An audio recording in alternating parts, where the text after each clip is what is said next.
উৎসবের মরশুমে দুর্গাপূজা, লক্ষ্মী পূজা, কালী পূজার পরেই আসে জগদ্ধাত্রী পূজা।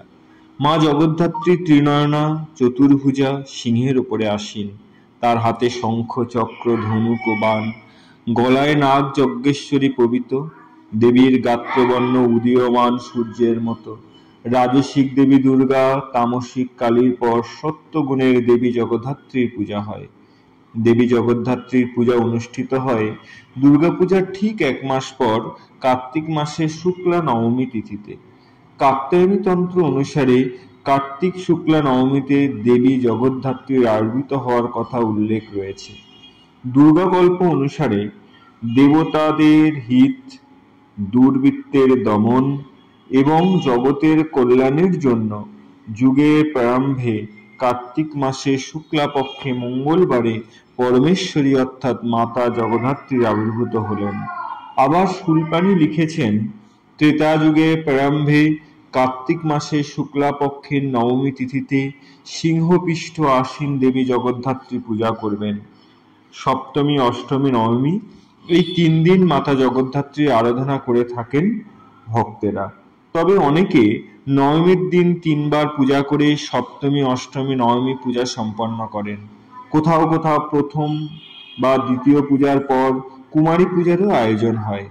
দুর্গা পূজার মতোই জগদ্ধাত্রী পূজাতে বিসর্জন কীর্ত নামেই পরিচিত। এমনকি পুষ্পাঞ্জলি ও প্রণাম মন্ত্র সহ পূজার অনেক মন্ত্র দুর্গা পূজার অনুরূপ।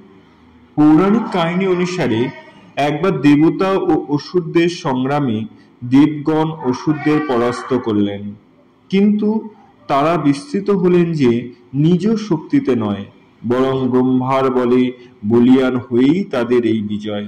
ফলত তারা হয়ে উঠলেন অহংকার প্রমত্ত। তখন দেবী লক্ষ্মী এক কুমারী বালিকার রূপ ধারণ করে তাদের সম্মুখে আবির্ভূত হলেন। তিনি একটি তৃণখণ্ড দেবতাদের সামনে রাখলেন। অগ্নি ও বায়ু তাদের সমস্ত শক্তি প্রয়োগ করে সেই তৃণখণ্ডটিকে দগ্ধ করতে বা উড়িয়ে দিতে পারলেন না। তখন দেবতারা ইন্দ্রকে বালিকার পরিচয় জানবার জন্য পাঠালেন। ইন্দ্র আত্ম অহংকার নিয়ে দেবীর সামনে আসেননি, এসেছিলেন জিজ্ঞাসু মন নিয়ে।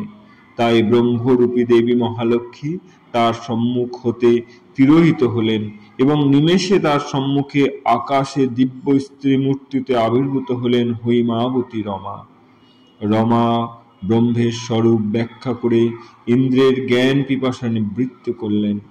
এই দেবী পুরাণের মাতা জগদ্ধাত্রী নামেই প্রসিদ্ধ। জগদ্ধাত্রী অর্থাৎ জগৎকে যিনি ধারণ করে রেখেছেন। ভক্তদের বিশ্বাস করেন মাতা জগদ্ধাত্রী সমগ্র জগতে কল্যাণকারী, তাই তার আরাধনায় ভক্তদের জীবনে সুখ, শান্তি, সমৃদ্ধি বিরাজ করে। আমার উপস্থাপনা আপনাদের ভালো লেগে থাকলে একটি লাইক এবং বন্ধুদের শেয়ার করবেন। ভিডিওর শেষে যে কথা বলি, আপনারা সুস্থ থাকুন, ভালো থাকুন, ঠাকুর নিগমানন্দ চ্যানেলের সাথে সদা সর্বদা যুক্ত থাকুন আর অবশ্যই চ্যানেলটিকে সাবস্ক্রাইব করুন।